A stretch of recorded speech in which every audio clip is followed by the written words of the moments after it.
Angélica Santaolalla, Ciudad de México, 1962. Licenciada en Periodismo y Comunicación Colectiva. Maestra en Historia y Etnohistoria. Egresada de la SOGEM. Parte de su obra ha sido publicada en antologías y medios internacionales y ha sido traducida al rumano, portugués, italiano, catalán y árabe. Ha obtenido diversos premios, entre ellos el primer lugar de Alas y Raíces a los Niños 2004. Entre sus obras más recientes se encuentran Rumor de Arcilla en Texturas Poéticas, Arte Poética Press 2014, 69 Haikus Alfalfa 2014, Poesía Bilingüe, Español, Árabe y Bajo la Sombra del Encino, Editorial Just 2015. Forma parte también del Colectivo Internacional de Minificcionistas Pandémicos. ¿Cuáles fueron tus primeros acercamientos con la literatura? Fui una niña que aprendió a leer y escribir muy chiquita, como a los 4 años, porque la madrastra de mi mamá, que era una maestra jubilada, y que nos visitaba, consideraba que yo era una niña muy latosa porque andaba en mi triciclo haciendo ruido por la colonia. Le ponía a mi triciclo una lata amarrada atrás y ahí iba a toda velocidad en las bajaditas, ¿no? Y ella consideró que esta niña tiene que hacer algo productivo. Y entonces me enseñó a leer y escribir. Y a los 4 años yo ya leía y escribía. Entré a la primaria ya sabiendo leer y escribir gracias a esta señora, que era muy linda además, y pues así, y en mi casa siempre hubo libros. Mi papá es un hombre que hasta la fecha lee muchísimo, entonces siempre había libros en mi casa.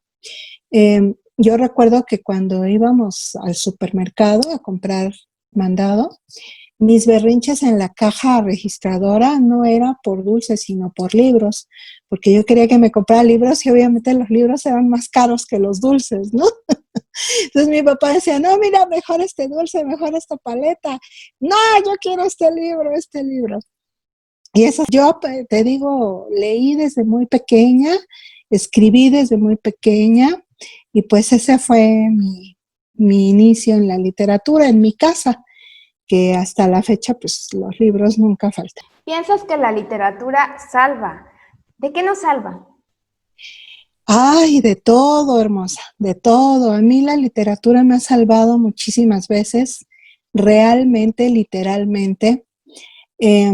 Ahorita te conté la parte linda de mi infancia, pero la parte mayor de mi infancia el porcentaje mayor fue muy difícil, muy duro. Había muchos problemas en mi casa, muy difíciles.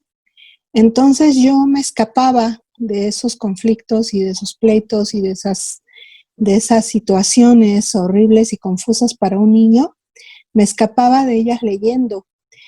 Tenía un escritorio que tengo todavía aquí en mi casa, en tu casa, que era donde hacía mis tareas y que tiene un huequito abajo y yo me metía en ese huequito con mi libro y pues ese era mi mundo y afuera podía estar cayéndose todo porque yo estaba leyendo en mi otro mundo acá en mi cabeza con mis libros, con mis historias, salvándome de lo que sucedía a mi alrededor. Y otras veces que también el escribir ya de adulta, de joven, cuando tienes momentos difíciles en la vida y de pronto piensas que ya estuvo bueno, ¿no? Que vámonos para otro lado. Escribir me ha salvado de pensar en esas cosas. El primer género con el que yo tuve contacto fue con el cuento. Realmente mi primer cuento lo escribí a los 9 años. Y ya después vino mi contacto con la poesía cuando fui adolescente. Todos pasamos por ese momento, ¿no? En el que siendo adolescentes nos enamoramos y leemos poemas y queremos escribir y empezamos a querer emular a esos poetas que nos gustan. El mío era Neruda, porque en la secundaria, cuando yo tenía 11 años, había un libro de español que traía, todavía lo tengo, yo soy muy de guardar todas mis reliquias, entonces tengo ese libro, algún día se los mostraré. Venía el poema 20 de las canciones desesperadas de Neruda. Puedo escribir los versos más tristes esta noche, escribir, por ejemplo, la noche está estrellada y tiritan azules los astros a lo lejos. Entonces yo leía aquello y suspiraba, ¿no? Y yo decía, yo tengo que escribir como Neruda, tengo que ser poeta, tengo que hacer poemas. Y claro que hacía mis poemas. Los tengo todavía, son horrendos. Y nunca los voy a publicar. Me voy a asegurar de que antes de ya no estar en esta tierra, se quemen o desaparezcan de algún modo porque son horribles. El humor y la ironía dentro de la escritura, ¿te ha servido en el microrrelato ese humor y esa ironía? Yo creo que sí, ahí sí no me puedes contradecir. Sí, sí. Yo soy una ferviente defensora del humor, del buen humor, Carlita, porque estoy plenamente convencida de que así como la literatura salva, el humor también salva.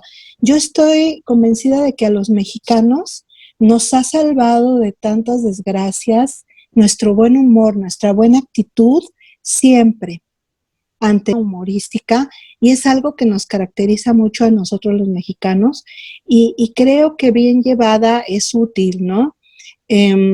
La ironía, por supuesto, o sea, ¿qué te puedo decir? Juan José Arreola, que es un maestro de la ironía, ¿no? Wow, es uno de mis referentes más grandes y más admirados, y al que vuelvo una y otra vez, porque me encantan sus textos, ¿no? Ese humor fino que te hace esbozar una sonrisa al estilo Oscar Wilde también, que era un maestro también de la ironía. Y pues sí, yo no te voy a decir que todos mis textos son así, también tengo textos muy, muy serios, muy duros, y tú seguramente ya por ahí has de haber visto alguno.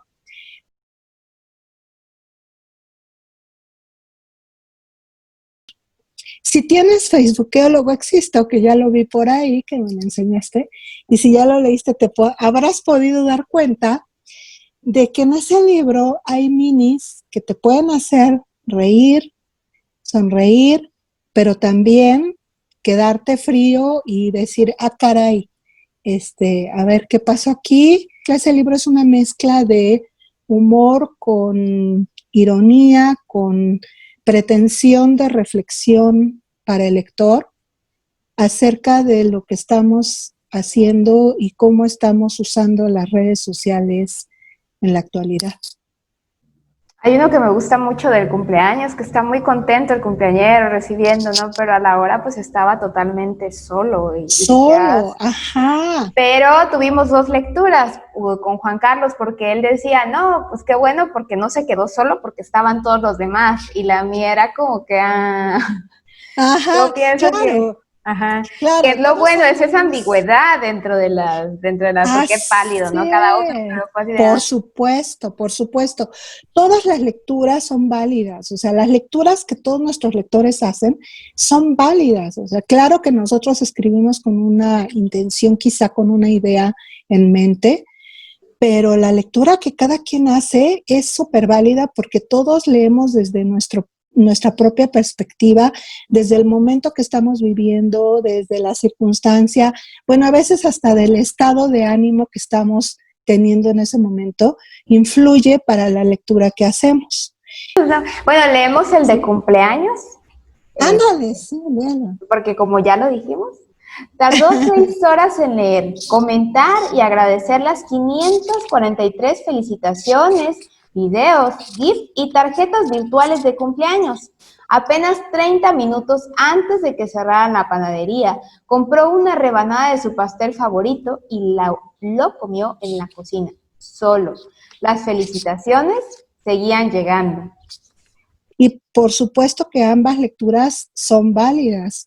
Y te voy a decir por qué. Para mí, no solamente, claro que tuvo esa mini la intención de hacer reflexionar un poquito a los lectores acerca de que a veces no nos debemos de creer tanta compañía de Facebook, ¿verdad?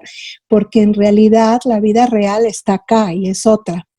Pero al mismo tiempo hay un agradecimiento en ese libro al inicio, porque cuando yo viví 6 años fuera de México, estuve muy lejos, al otro lado del mundo. Y una de mis salvaciones, además de la literatura y el leerla y el escribirla, exacto, fue precisamente estar en contacto con mi gente a través de Facebook. Entonces yo ahí me sentí acompañada literalmente y me veías a las 5 de la mañana de allá. Mi esposo me decía, ya duérmete, ¿qué haces a esta hora? Pues es que a esta hora es cuando está mi gente aquí, yo quiero hablar con ellos, y quiero reírme con ellos, y quiero hablar mi idioma con ellos. Y puede ser ambas cosas, ¿no? Todo está en darle su magnitud a todo, la debida magnitud, y no creernos que toda la vida real está en las redes, ¿no? Como una pequeña novela, o sea, hay un personaje ahí al que le pasan cosas y pues de ahí sacas una historia en la que puedes reírte, puedes enojarte, puedes reflexionar, puedes tener distintas sensaciones o emociones a lo largo de lo que sucede en el libro. ¿Cuáles te gustaron más de las minificciones que están contenidas en él? ¿Tú qué sabes de obsesiones si no tienes cuenta de Facebook, no? Por ejemplo. Me gustan, por ejemplo, los 10 Facebook mandamientos, que también son... Zucker mandamientos. Amarás a Facebook sobre todas las cosas. No postearás el nombre de Mark en vano. Trendingizarás las fiestas y los decesos. No agregarás ni likearás a tu padre y madre. No bloquearás a tu prójimo excepto ex y difusores de cadena. No denunciarás desnudos artísticos aunque te alboroten el sisirisco. No robarás los galanes ni amigas photoshopeadas de tus agregados. No eliminarás comentarios aunque te arrepientas. La cagaste, respira hondo y aguanta. Mañana nadie se acordará de nada. No likearás a la mujer de tu prójimo. Amarás a Facebook como a ti mismo.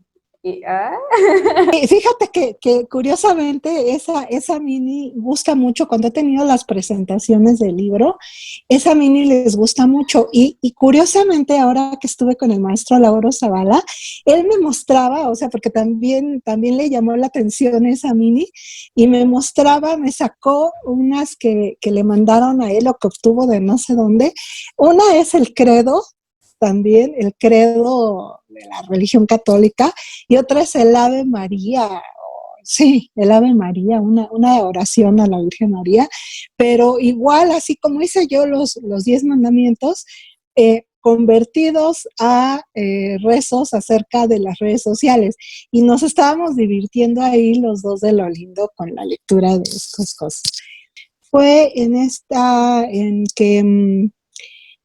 en que hay de pronto algunas tendencias a limitar, ¿no?, lo que se llama minificción, dejando fuera ciertas características, ¿no?, de algunos textos y decir esto sí es, esto no es, y eso limita. Y él me comentaba, por ejemplo, hay alguna corriente que si no es narrativa, no es considerada minificción, ¿no? Y entonces dejas fuera lo que puede tener, por ejemplo, algo de poesía dentro, alguna cierta prosa poética, algún viso de ensayo, algún viso de crónica, ese tipo de cosas, ¿no? Que creíamos que era como más, ambos creemos que es más rico como dejar atender ese sentido proteico del que habla Violeta Rojo, ¿sí? Que precisamente viene de esa riqueza que la minificción puede absorber de otros géneros, Ujú. Y bueno, desde mi punto de vista particular, y creo que él también lo piensa así, es que en realidad lo que determina que un texto se quede o no en el gusto de los lectores o en la historia de la minificción, como en todos los géneros, pues es realmente su calidad, ¿no? La calidad del texto. El uso que haga el autor de las herramientas literarias junto con su propio ingenio, su propia capacidad creativa, que le dé que redunde en una calidad literaria, ¿no? No precisamente ciertas estrictas características técnicas, ¿no? Sino más bien un conjunto de esto con la capacidad de ingenio, de creativa del autor y aunado a que debemos recordar también que la minificción, como todo género literario, recordemos que la literatura pertenece a las bellas artes, es una bella arte. Y la finalidad última de las bellas artes es provocar una emoción en el lector, ¿no? Así también la literatura tiene por finalidad provocar una emoción, o sea, sacudir al lector, ¿no? Moverlo, hacerlo que sienta, que esboce una sonrisa o que diga, uff, oh, ¿no? Es todo ese tipo de expresiones que hacemos cuando leemos algo que nos pega literariamente, qué bonito, ¿no? Oh, qué tierno, o cualquier emoción que al lector le provoque, pues es porque le llegamos a la emoción, al corazón, que es el fin último de la literatura y de todas las bellas artes. Entonces, pues, algo de eso, de todo eso platicábamos, ¿no? Acerca de esas cuestiones en cuanto a la minificción y muchos otros tópicos que el maestro toca, cine y viajes, etcétera, ¿no? Nutrirnos unos a otros, digo, en este caso, por supuesto, yo aprendo del maestro porque él es un maestro, o sea, ahora sí que distancia tomada consciente por mi parte, fue muy rico, un honor para mí haber podido tener la oportunidad de platicar con él y aprender de él, ¿no? Porque también hay que saber dónde estamos y de quién podemos aprender, ¿no? Yo creo que ahí más bien hicimos un intercambio de pareceres, pero creo que quien aprendió en realidad de toda esa plática fui yo, de él, porque él es un maestro y mis respetos. Es cierto, siempre se aprende. Hace poco estaba viendo unas conferencias que dio en la Universidad de Puerto Rico y no, sí expande la mente porque hablaba del microrrelato audiovisual. Entonces, Sí, sí, sí, es que él te digo que es muy inquieto y se mete en todo, en todas las posibilidades del relato, que es lo que él defiende, ¿no? Que se puede, que se nos permita o que nos permitamos como mm, navegar en en ese mar de posibilidades con, pues, con la conciencia de que estamos haciendo minificción, ¿no? Y bueno, aquí creo que eh, a él como el maestro Ginés Cutillas también, lo que consideran es que, y yo también, a mí me gusta mucho esa visión, que el microrrelato, que es específicamente narrativo, que tiene que tener como característica la narratividad, está dentro de un género más grande que es la minificción, donde ahí podemos encontrar todos estos textos breves inoculados por otros géneros, por otros subgéneros, ¿no? Como el haiku, la poesía, la crónica, la crónica muy breve o el breve ensayo, ¿no? Hay ensayos riquísimos y maravillosos como a mí me encanta, por ejemplo, el de La basura de Alfonso Reyes. Uf, uf, es algo que yo siempre les pongo a mis alumnos en los cursos y en los talleres porque es una joya. y es un ensayo que no sabes qué es. Y eso es lo más rico de un texto desde mi punto de vista, que no sepas de pronto qué es. Dices, esto es un ensayo, es un poema, es un relato, ¿qué es? Y resulta, bueno, a mí ese tipo de textos me resultan muy atractivos y muy nutritivos, los inclasificables. ¿Y cómo es la recepción de tus alumnos al microrrelato? Porque has impartido talleres en el Sí. IMBA, con escritoras MX. Entonces, ¿cómo es esta recepción? Muy buena, muy buena. Ahorita hay mucha gente interesada en la minificción, específicamente, como este género como más grandecito que te digo yo, ¿no? Que el microrrelato está incluido dentro de la minificción. Hay mucha gente interesada. Creo yo que este como boom de la minificción que estamos viviendo tiene que ver con primero con las características del avance de la tecnología en todo el mundo, ¿no? Que nos ha facilitado toda esta difusión a través de las redes sociales y de muchos otros medios electrónicos, y les gusta muchísimo. Yo les doy no nada más herramientas o técnicas, sino que me gusta darles, soy historiadora también, entonces a mí me importa mucho que sepan un poco de dónde viene todo esto. Entonces yo les doy historia, inicio mi curso con historia de la minificción, un poquito en una embarrada en todo el mundo, ¿no? Por Kafka, por ejemplo, por todos estos supermaestros Hemingway de la antecesores, ¿no? Bueno, ellos no escribían minificción como tal porque todavía no se llamaba así, pero son textos que son como antecedentes. Y luego, pues aquí en México, ya cómo surge realmente, cuál es su origen, con el maestro Edmundo Valadez y todos, Julio Torri, todos los que vinieron a suceder toda esta historia. Y les gusta mucho. Yo creo que es importante conocer siempre en donde te metas, en cualquier cosa que te metas, conocer la historia, porque las cosas no existen por sí mismas, las cosas tienen un pasado y tienen un grupo de gente que viene atrás haciendo camino y que no podemos ignorar. No deberíamos ignorar. O sea, sentarte y decir, yo voy a escribir una ficción porque sí, ¿no? Y porque, a ver, dicen que son 2, 3 líneas. No, hay que conocer, hay que leer muchísimo, leer a los grandes, leer a los maestros y saber quién vino preparando ese caminito en el que ya estamos nosotros ahora aquí intentando algo, ¿no? Porque siempre vamos a intentar, bueno, yo intento. El ¿A quiénes recomendarías leer en el contexto mexicano, para empezar? Bueno, pues por supuesto a Juan José Arreola, pues claro a Julio Torri también, o sea, hay el maestro Edmundo Valadez, que fue quien comenzó con toda esta, digamos, eh, ¿cómo podríamos llamarla? Con esta oficialidad, ¿no?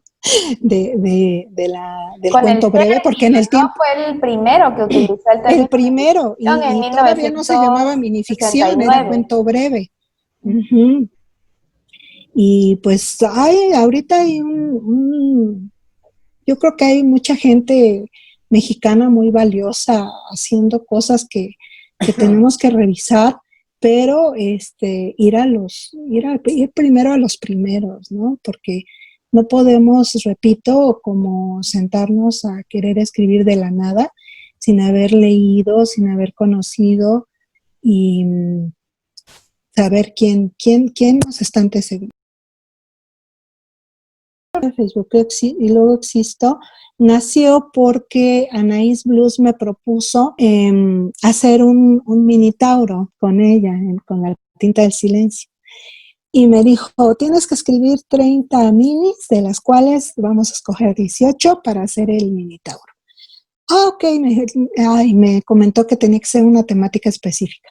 Yo ya tenía algunas minis sobre Facebook escritas, entonces dije, voy a hacer algo de Facebook. Y me puse a escribir, a completar las que ya tenía. Cuando vi, Carlita, ya tenía yo como 100. Entonces me espanté y le hablé a Anaís, o le escribí, ya no me acuerdo, y le dije, Anaís, yo tengo casi 100 niños. Y me dijo, no te preocupes, hacemos un libro. Y así fue como nació Que Luego Existe. Sí, preparando el Minitauro que espero que sea el próximo libro de ficción que salga con la tinta. Todavía estamos apenas, Anaís y yo, en el cocimiento, en la cocinada de eso. Entonces, le mandé las minis ya para que ella ya las tiene revisando, pero todavía no tengo claro el nombre que va a llevar, así que mejor esperamos porque no sé todavía. El segundo fue la segunda 69 edición de haikus. los 69 haikus. Sí, estuve viviendo 6 años en Emiratos Árabes Unidos. Y bueno, yo no vivía precisamente en Dubái, vivía en una ciudad que se llama Abu Dhabi, que está a 1 hora en carro de Dubái. Digamos que sería como ir de aquí de la Ciudad de México a Toluca, por decir algo, ¿no? Demasiado cerca, o sea, íbamos y veníamos en carro. Pero yo en realidad vivía en Abu Dhabi, que es como la capital, digamos, la capital de los Emiratos Árabes Unidos. Pues sí, fíjate que sí, por supuesto viajar siempre te cambia, eso platicaba yo con el maestro Lauro, los viajes siempre te nutren de alguna manera y te dan otra perspectiva del mundo, definitivamente. Eh, no te puedo decir que de manera consciente ahorita eso haya influido en mi literatura. Tengo pensado escribir, como te decía, un libro de crónicas, que me decía el maestro, tienes que escribir todo eso en forma de tus crónicas de viaje, porque él también quiere escribir uno de crónicas de sus viajes. Ahora ya, para mí no fue una experiencia fácil, fue muy, muy difícil y siento que todavía no acabo como de procesar todo aquello, de masticarlo y como para sacarlo. Me he sentado 3, 4 ocasiones diciendo, a ver, hoy voy a empezar el libro de los viajes o de las experiencias que tuve por allá. Y no me sale, o sea, no me sale todavía y pues no lo quiero forzar, quiero que salga cuando tenga que salir, porque esas cosas son así, ¿no? O sea, sobre todo cuando vienen de dentro, de experiencias muy fuertes, tiene uno como que darle su tiempito. Un libro que sí escribí estando allá, pero es un libro de poesía. Y la forma en que yo sobreviví durante ese primer año fue escribiendo poesía y nació ese libro. Está inédito porque cada vez que lo saco para revisarlo, me pongo a llorar. Pero fíjate, yo tengo casi 3 años y medio de haber regresado a México, de haber estado allá. Y apenas es que he estado pudiendo como revisarlo con un poquito más de corazón frío, ¿no? Porque me pasaba que cada vez que lo sacaba y empezaba a leerlo, así como, justo como lo estás diciendo, empezaba yo a leer y me ponía a llorar. Cierra uno, yo siento que cierra cuando puedes hablar de las cosas, puedes revisarlas, puedes verlas sin sentir ese dolor. Es cuando uno cierra. Y eso todavía no me pasa con el libro de crónicas que quiero escribir. Sí, porque es un estar constantemente volviendo al dolor. Porque algunos textos de pronto son adoptados por muchas personas. Y sería como la muestra fehaciente de que al menos eso, o ese texto que hicimos, lo hicimos bien, ¿no? Porque cuando la gente se siente identificada, es porque tuvo, o cuando siente esa emoción de que está impregnado el texto, es cuando dices, funcionó esta mezcla como de satisfacción intelectual mezclada con satisfacción emocional, es muy rica.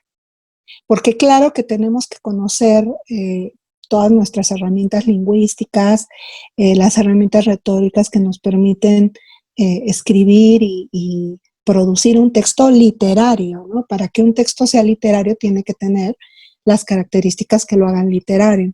pero también tiene que tener esta parte emotiva que atrape al lector, que lo haga identificarse y que lo haga que, como tú bien dices, se adueñe de ese texto.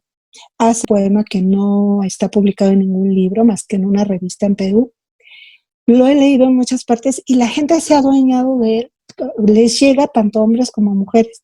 Y dices, qué rico, o sea, eso es muy, muy bonito, es muy padre. Muy, muy padre porque dices, gustó, le llegó a la gente, se sintió identificado con él, algo en él, aunque sea una lectura diversa, la de todos, porque es así, eh, funcionó, vaya. Que un texto funcione creo que es como uno de nuestros índices, ¿no? Algo que nos señala si vamos por buen camino y que podemos seguir intentando. ¿Qué consideras que necesita Angélica para sentarse y escribir? Siempre para sentarme y escribir es silencio. Yo no puedo escribir con alboroto alrededor, con gente hablándome, no puedo. Necesito silencio y tranquilidad, paz. De hecho, yo soy una persona que me duermo muy tarde y esa costumbre la tengo porque desde que escribo, yo, pues mis hijos ahorita, yo tengo 2 hijos que ya son adultos. Uno tiene 32 años y el otro tiene 27. Pero cuando eran niños, tú sabes, Carlita, entonces cuando ellos se dormían y la casa ya estaba en paz, cuando todo el mundo se dormía, yo me subía a mi estudio a escribir. Y ahí me podían dar, te estoy hablando de las 11 de la noche, 10, 11 de la noche, me podían dar ahí las 3, 4 de la mañana. Entonces yo soy nochera porque necesito silencio y tranquilidad para escribir. Como las ideas y digo, esto. Y entonces anoto en un papelito, si es que no puedo en ese momento sentarme a la máquina, anoto en un papelito la idea y ya luego la desarrollo. Pero sí soy como de chispazos, o sea, o por ejemplo voy caminando en la calle o estoy en el parque y veo algo, alguna escena y digo, ahí está el cuento, ¿no? Y se me ocurre y ya guardo la idea y luego la desarrollo. Pero soy muy mala para las tareas. El otro día escuchaba yo en la plática que tuvo Ildico con Patti Nacelo y con Patti de Agati, que decía, yo soy mala para hacer tareas, yo también. O sea, a mí me cuesta, sí lo puedo hacer, pero me cuesta mucho que me digas, haz una minificción de las piedras, ¿no? Por ejemplo, sobre las piedras, algo sobre las piedras. O sea, no puedo. Sí soy más como de dejar que la idea llegue a mí y ya desarrollar. De los pandémicos, en donde ya hay un tema. En esos casos te salen muy lindas, ¿eh? Fíjate que ha coincidido llevamos 4 videos, ¿no? 3 de ellos han coincidido con que yo ya tenía entonces ya estaban ahí, dije, esta cabe ahí. La única que sí he hecho específicamente para ese video fue la de ballenas y delfines, y que nació también de un reto Sherezade, curiosamente, de estar mandando ya textos a convocatorias, ¿eh? Dejé de hacerlo mucho tiempo, muchos años de manera voluntaria, porque como jurado que he sido de varios concursos, me he dado cuenta de cómo están las cosas ahí y he tenido que pelear para que gane la literatura. Poeta, muy lindo, Jorge Manzanilla, que siempre saludos a él, por cierto, que siempre dice, manda, y mira, aquí está este concurso, y aquí está este otro, y manda, y no sé qué, y no sé cuánto. Él me está siempre picando, ¿no? Para que mande. Y te digo, apenas tendrá como medio año que dije, bueno, ok, vamos a hacer la lucha, a ver qué pasa. Y ahora que Alberto nos compartió esta convocatoria, porque yo ni me había dado cuenta de ella, pues dije, a ver, órale, vamos a ver qué pasa con esto. Y pues pasó, me colé. No, pero también estuviste en una antología previamente, por eso te digo que yo he visto mucho tu nombre, porque una que va siguiendo convocatorias, entonces eso es muy bonito, pero la cuestión, el punto aquí era que ganaste también en otra convocatoria de una antología de coronavirus. Ah, sí, sí, sí, sí. Sí, lo que pasa es que he estado, a raíz de que escribí, de que se publicó Facebook, que luego existo, ahí sí conscientemente me he propuesto dedicarme más a la minificción y no solo como decisión consciente derivada de la publicación de libros, sino porque me he dado cuenta de que es un género que a mí me encanta. O sea, creo que junto con la poesía es el género que más me gusta. Poesía y minificción te podría decir que son como mis dos amores preferidos de los géneros que escribo o que he escrito y me siento muy a gusto en ella. Creo que es como el género que en el que nado mejor, por decirlo de alguna manera, ¿no? Junto con la poesía. Entonces sí me he dedicado un poquito más como a alimentar esta producción minificcional y por eso es que he estado más activa en esto y me he estado como fijando más en las convocatorias. Ya ves que alguna vez hasta te dije, Carlita, mándame tus combos porque yo soy bien despistada y me has estado alguna vez me compartiste varias y más como con más voluntad y más actitud, ¿no? De, pues de seguir en esto que me encanta, que me gusta muchísimo y que me llena, porque el cuento es uno de mis gustos literarios más, pues que más me satisfacen y en la brevedad mucho más, que es la característica de la no ficción. Yo soy de géneros breves, o sea, a mí me cuesta mucho escribir cosas largas, me cuesta muchísimo. Entonces, lo breve es lo mío. Entonces aquí estoy como pez en el agua. Esa es la otra parte, la parte linda de concursar y de ganar cosas, es que sí es un acicate para uno para decir, claro, sí puedo. A mí me sucedió, mencionaste hace rato cuando leíste mi bio, que tenía dos concursos de cuento ganados. Uno fue en el 81, me parece, sí, en el 81, que fue el primer premio que gané de cuento breve. Tenía yo 19 añitos, fíjate, y estaba en otro rollo, entonces me dijeron pues, que fuera a cobrar mi premio porque fue dinerito y la publicación del cuento y fui y cobré mi lana, que era un montón de ese tiempo, ¿no? 2,000 pesos del 81, no sé cómo cuántos serían de ahora, 2,500 pesos. Era un montón de lana. Fui, cobré mi dinero y esa fue mi felicidad, ¿no?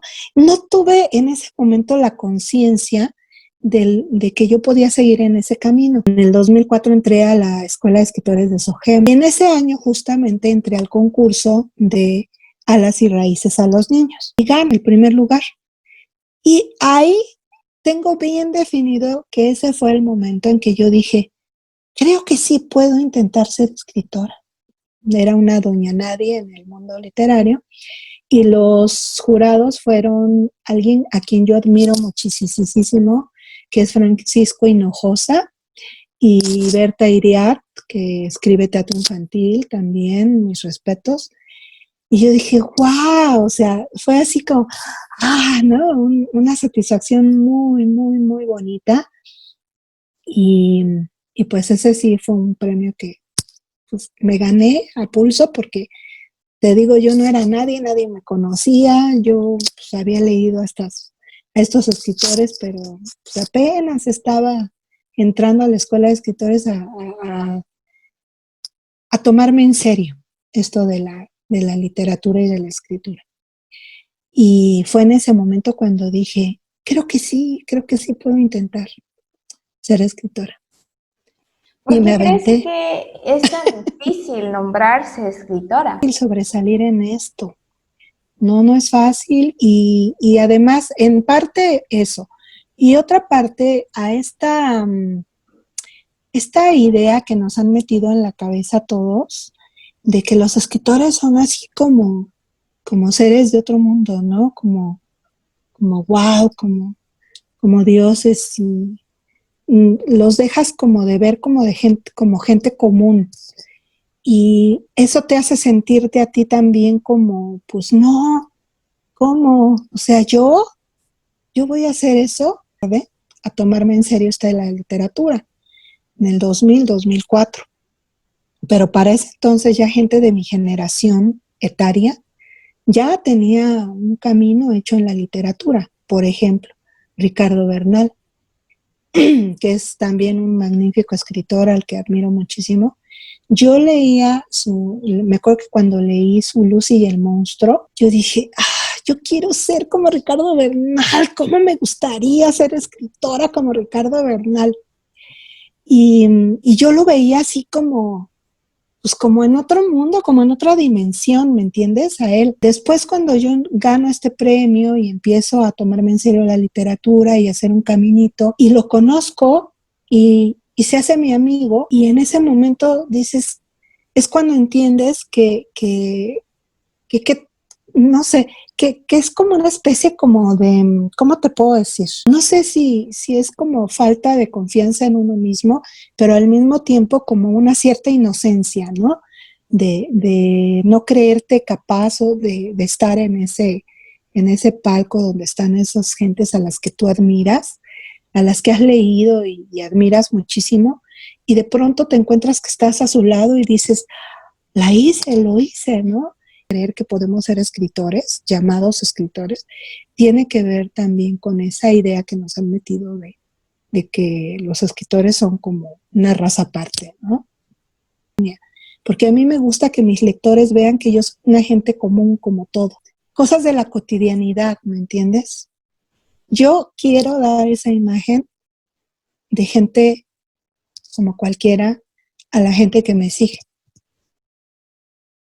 Por supuesto, no es la cantidad de libros. Recordemos a Rulfo, ¿no? Por ejemplo. No son los premios. Recordemos a Borges, por ejemplo, ¿no? Desde el punto de vista, aquí podría haber dos vertientes. Desde mi punto de vista y desde el punto de vista de los demás, ¿no? Desde mi punto de vista, pues es el ser auténtico. Primero, sentir esa necesidad. Yo creo que el escribir, cuando la escritura se convierte en una necesidad para ti, en algo prioritario, es un indicador. O sea, si tú no estás dispuesto a cambiar tu acto de escribir por alguna otra cosa, de negociarlo, es un primer indicador, ¿no? Para mí escribir es una necesidad. En los momentos en que lo hago, es un placer también. Me gusta muchísimo hacerlo, lo disfruto muchísimo, es algo que disfruto, es algo que forma parte de mí, de mi ser. Y de ahí yo creo que viene esto que te decía de la autenticidad, o sea, el que tú sientas la necesidad auténtica de escribir y de tratar de hacerlo lo mejor posible. El compromiso para mí es muy importante. El compromiso con la literatura, primero, y el compromiso contigo mismo, con tu necesidad y dar lo mejor de ti mismo para tus lectores. Entonces también es un compromiso con tus lectores, ¿no? Y es ahí donde viene esto que te decía yo hace un rato de tratar de dar lo mejor redunda en calidad, ¿no? En calidad literaria, en eficiencia literaria. Cuando los lectores reaccionan a tus textos, es cuando dices, creo que voy por buen camino, ¿no? Creo que puedo seguir intentándolo, ¿no? Intentando ser un escritor. Y pues bueno, yo creo que eso sería, ¿no? Porque, mmm, como te digo, los premios, Borges no se ganó premios. Rulfo no tuvo 50 libros, o sea, yo creo que es la autenticidad, el compromiso y la necesidad que como personas sentimos de escribir para sentirnos completos. Que incluso fueron rechazados, ¿no? Por las editoriales en su tiempo y que ahora son son cánones literarios. Entonces, pues ¿quién? No nos queda más que echarle muchas ganas, hacer lo mejor que podemos, ser honestos con nosotros mismos, con lo que queremos realmente hacer y dar a los demás y soltarlo. Primeras minis que publiqué, este es del 2003, se publicó en una página chilena digital que se llamaba Hipopógrafo, que ya no existe, tristemente. Creo que el texto anda por ahí en la web, pero la página dejó de funcionar. Y no sé por qué, pero me gusta mucho este texto. Es un texto que me llega mucho. Se llama La luna sale para todos. Cuando le empezaron a crecer los colmillos, su madre la encerró en la habitación más alejada de la calle, donde nadie pudiera mirarla ni dañarla. Su padre mandó construir una ventanita abatible en la puerta para proporcionarle alimento. Pero ella prefería las lombrices que entraban por el orificio del muro que daba al jardín en tiempo de lluvias. Y los murciélagos que su hermanito atrapaba y le llevaba escondidas en verano. Una noche, un rayo de luna tocó sus mejillas. Se agarró de él con todas sus fuerzas y dejó la casa con el primer asomo del sol. Caminó entre troncos caídos hasta encontrar un mar que engrosaba a cada paso bajo sus piernas. Las olas venían de ambos lados de sus brazos y se unían en un techo líquido que ella podía tocar con la punta de sus dedos. Adentro, todo era fresco y azul. Una pequeña barca llegó hasta ella y le ofreció una mano que no dudó en tomar. Tenía las garras más hermosas que jamás hubiera visto. De mencionarte cuando me preguntabas cómo nacían mis textos, soy también de la onda inconsciente onírica. Me pasa muchísimo soñar de pronto cosas raras, pues, tener algún sueño muy fuerte, muy vívido, y me levanto y lo convierto en texto. Y esta mini nació de un sueño. Se llama Persecución. Acelera el paso el segundero, flaco de tanto correr, solo para que el minutero le espere un paso más. Solo uno más para retener la esperanza en la sempiterna unión. Un instante más, por favor, solo uno más, suplica el segundero mientras roza al pasar el cuerpo de su amado. El viejo y paciente brazo de las horas los observa y sonríe guardando la distancia. Sabe que la eternidad no tiene prisa, ni mucho menos ganas de detenerse a mitad del camino para satisfacer a un par de enamorados. Ellos no lo entienden, pero el tiempo sabe muy bien lo que hace. El placer está en la persecución y el único amor eterno es el que nunca se alcanza. Que también me gusta mucho porque fue publicado en Pescadores de Perlas, que es una antología preciosa de Ginés Cutillas, hermosísima. Para mí ha sido un honor estar en esa antología porque es un libro hermosísimo. Tanto de contenido como físicamente la edición es muy hermosa, que se llama Irresistible. Cuando Laura conoció a Rubén, supo que era el hombre con quien debía tener un perro, 2 hijitos y una mecedora para arrullar su vejez. En ese orden. Se casaron como era de esperarse. Un día llegó Memo con su irresistible sonrisa a pedir posada por unos meses. Era tan divertido verlo pasearse en calzoncillos por la casa, contando chistes y haciendo bromas, que Laura se olvidó del perro. Por eso ahora, en el fondo, comprendía por qué Rubén había salido por aquella puerta junto con Memo, dejándola sola, sin marido, sin hijitos y sin mecedora.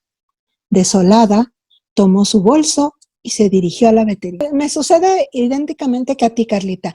A veces, o sea, Yo soy mucho, como te decía, así como tú lo dijiste, me vienen las ideas y digo, lo voy a escribir. A veces también, por supuesto, uno vierte anécdotas propias, pero sabes, también yo me nutro mucho de lo que veo alrededor. Los escritores somos ladrones de historias, tú lo sabes, ¿no? Nos robamos las historias de los demás o vemos alguna escena. Te decía hace un rato, a mí me han salido cuentos de ir al parque a comprarme un helado, sentarme en la banca, estarme comiendo mi helado y me pongo a ver a la gente y la gente me dice historias o yo me las imagino, las invento de lo que veo y ya luego vengo y las escribo. Sureste, fíjate que a mí el sureste de la República me ha dado mucho, mucho al sureste. Mérida, Tuxtla Gutiérrez, San Cristóbal, Comitán, Campeche, por supuesto, Ciudad del Carmen, Campeche, que ahí hasta un homenaje me hicieron hace algunos años. Para mí el sureste es entrañable porque han sido muy, muy abiertos y muy interesados en mi literatura, ¿no? Decía Humberto Eco que es una mentira que el que te diga que escribe para sí mismo, que todos queremos ser leídos, que lo único que escribimos para nosotros mismos, decía él, es la lista del supermercado. Las rayas del tigre. Hace mucho tiempo los tigres no tenían rayas. Eran grandes gatos amarillos buscando su comida en los pastizales. Un día, un tigre se encontró con un hombre que lo metió en una jaula y lo llevó al zoológico. El tigre, con la ayuda de un elefante que le abrió la puerta con su trompa, escapó, pues los tigres son muy veloces. Cuando estuvo lejos del zoológico, le pidió a un chango que le pintara con lodo rayas negras en todo el cuerpo. Así, cuando un hombre lo encontrara, vería sus rayas oscuras y pensaría que ya estaba encerrado en una jaula y lo dejaría en paz. El truco no funcionó demasiado, pues los hombres se dieron cuenta de eso y siguieron cazando tigres para encerrarlos. Pero los hijos de ese tigre y los hijos de sus hijos llevan desde entonces esas hermosas rayas negras que los hacen verse más feroces. Tal vez un día el hombre los deje en paz. Una estrella para Pedro. De niño le enseñaron que los hombres nunca lloran y él había sido un buen alumno. Con frecuencia llegaba a casa con estrellitas de papel dorado pegadas en la frente como premio a su buen comportamiento. Esta vez no sería la excepción. Pedro tomó el revólver, que no tenía padres, maestros, ni rebabas en el cañón y que había sido moldeado en una matriz de metal. Apretó el gatillo y él mismo se colocó en la frente una estrella roja, tan roja como el reflejo de aquella tarde en que una sola lágrima de acero pesó como todas las lágrimas nunca lloradas. Me preguntabas hace un rato que a quién mexicanos recomiendan, pues por supuesto al maestro Agustín Monterrey.